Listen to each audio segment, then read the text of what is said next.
Hey y'all, welcome to the channel. Today we're checking out top 10 British customs that totally confuse everyone else. Welcome to Watch Mojo UK, and today we're counting down our picks for the top 10 British customs that totally confuse everyone else. Before we begin, we publish new content every day, so be sure to subscribe to our channel and ring the bell to get notified about our latest videos.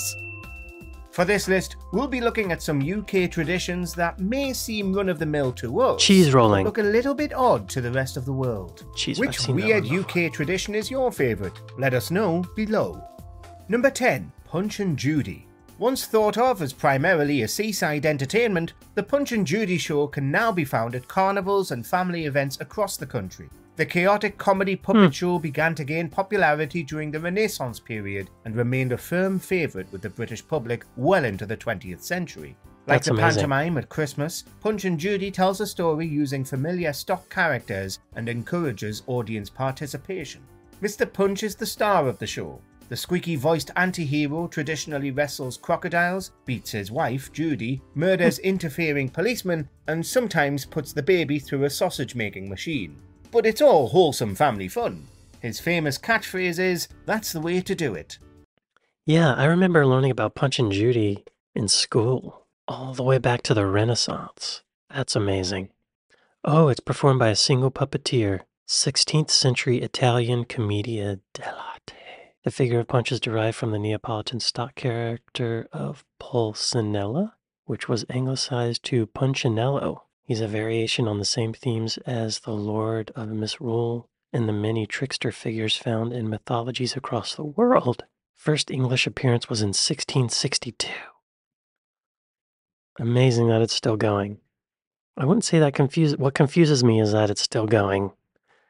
And they've not expanded the characters. Maybe they have, but oh, look at this kid. He's so upset. Oh, this kid's crying.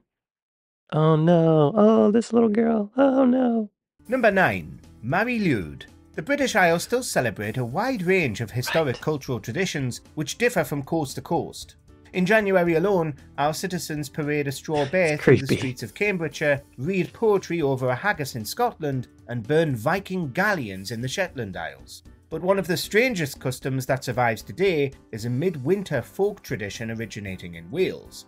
The Mary Ludd is a mischievous white horse, or rather, a horse's skull attached to a pole, controlled by a person hidden beneath a white cloth. Dressed with festive lights and streamers, she is paraded through the town at Yuletide, accompanied by wassailas. If she gains entry to your house, your household will be blessed with luck for the year. I just learned about this one a few days ago. I did a reaction to Christmas traditions in Britain, and someone in the comments mentioned this to me, and yeah, totally creepy. If I didn't know that this was a good luck kind of lighthearted tradition, I would be totally creeped out by the horse skull and this person covered up. I mean, that's terrifying. It looks like something from a horror movie. I just don't understand where that comes from. Who was the first to do this, and who did it in a way where everyone else said, yeah, this is a great, you know what, we should do this again. Hey, Harry, remember when you walked down the street with a horse skull and came into my house? Let's do that every year. That was great. It brought me good luck. So weird. That confuses me. Yes, I'm confused. Number 8. Dressing up posh and going to the races. Going to the races is not a tradition unique to the UK, but it's been around since Roman times and shows no signs of decreasing in popularity. As Britain's second largest spectator sport, horse racing is no longer the preserve of old men and aristocrats. Second? Across the year, hundreds of us get our glad rags on for a grand day out at Cheltenham, Aintree or Ascot, but there are over 60 racecourses across the UK, most dating back to the 1920s. There's nothing casual about race day. Formal attire is a requirement. That's suits for the men and an opportunity for the girls to go all out. When else do you get the chance to wear a proper hat nowadays? That's interesting. I'm surprised that horse racing is the number 2 spectator sport. I thought it would be rugby. I thought football would be number 1, rugby would be number 2, maybe cricket. Wow, yeah. According to Wikipedia, horse racing is the second largest spectator sport in Great Britain. The dressing up doesn't really confuse me. I've never been to a horse race, but I know that the Kentucky Derby is really big, and people dress up for that. So I wouldn't say that confuses me. I'm not confused by that. Number 7. One for sorrow. Maybe it's the lingering influence of paganism, but the British can be a superstitious lot. The magpie thing, for instance, is getting entirely out of hand. Most people know the familiar rhyme, 1 for sorrow, 2 for joy, although you might not remember all the way up to 13. But now it's also widely acknowledged that one magpie seen by 2 will bring joy to the both of you. And if you don't have a friend at hand, don't despair, you can still cancel out all the bad luck by either saluting the bird or addressing it with the immortal words, "Hello Mr. Magpie, how's your wife and children?" You might get some funny looks, but it's probably worth it to put your mind at rest. Yeah, that one confuses me. So if you see a magpie by itself and you're with another person, that's good luck? Is that right? 1 for sorrow. Oh, it's a nursery rhyme. I've never heard this. 1 for sorrow, 2 for joy, 3 for a girl, 4 for a boy, 5 for silver, 6 for gold, 7 for a secret never be told, never to be told. This sounds like a spell, like a medieval witch's spell. Curse. 8 for a wish, 9 for a kiss, 10 a surprise you should be careful not to miss, 11 for health, 12 for wealth, 13 beware, it's the devil himself.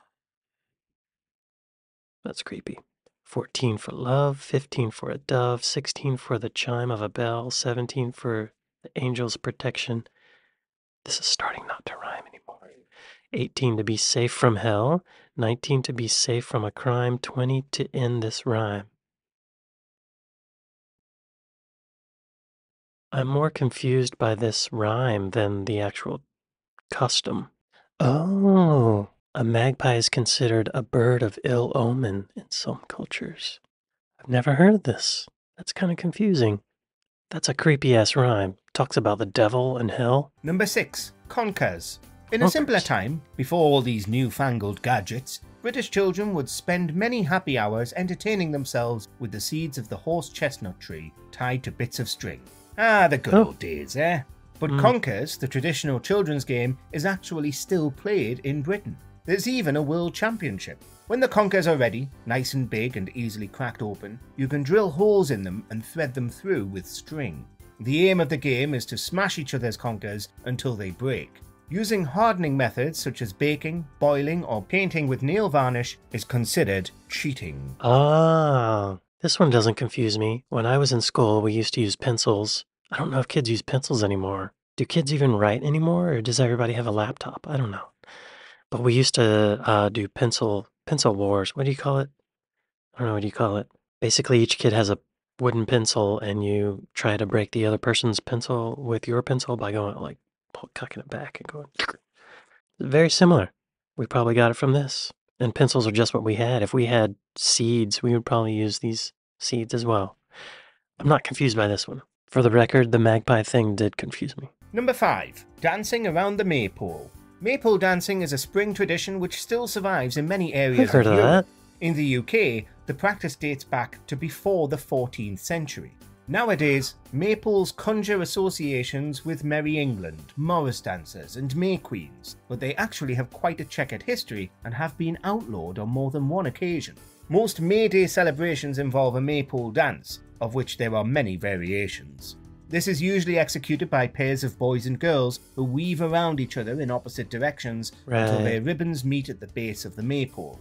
It can all get quite complicated and usually requires plenty of practice sessions to get it right on the big day. I feel like I did this in school as part of a lesson. I remember you go over one person and then you go under the next person and over one person and under the next person. And by the time you're done, the ribbons are all woven together. I remember this. I am confused by why you would do this. What is a magpole, though? Like, what's the purpose of a magpole? They must have used it for something back then, or why did they start doing that? Is that what it's called, a magpole? Am I getting the name wrong? Maypole. Okay. The maypole is the centerpiece of the May 1st festival, and the maypole dance, blah, blah, blah. But what is it? Where did it come from? Why are they doing it? Its origins remain unknown.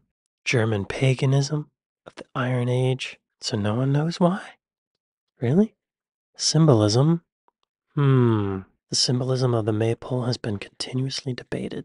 Some scholars classify maypoles as symbols of the world axis. Some have proposed phallic symbolism. I mean, that's probably it. Knowing people being people. Yeah, they probably symbolize penises. Big old boner. Maypole dancing is a spring tradition which still survives in many areas of Europe.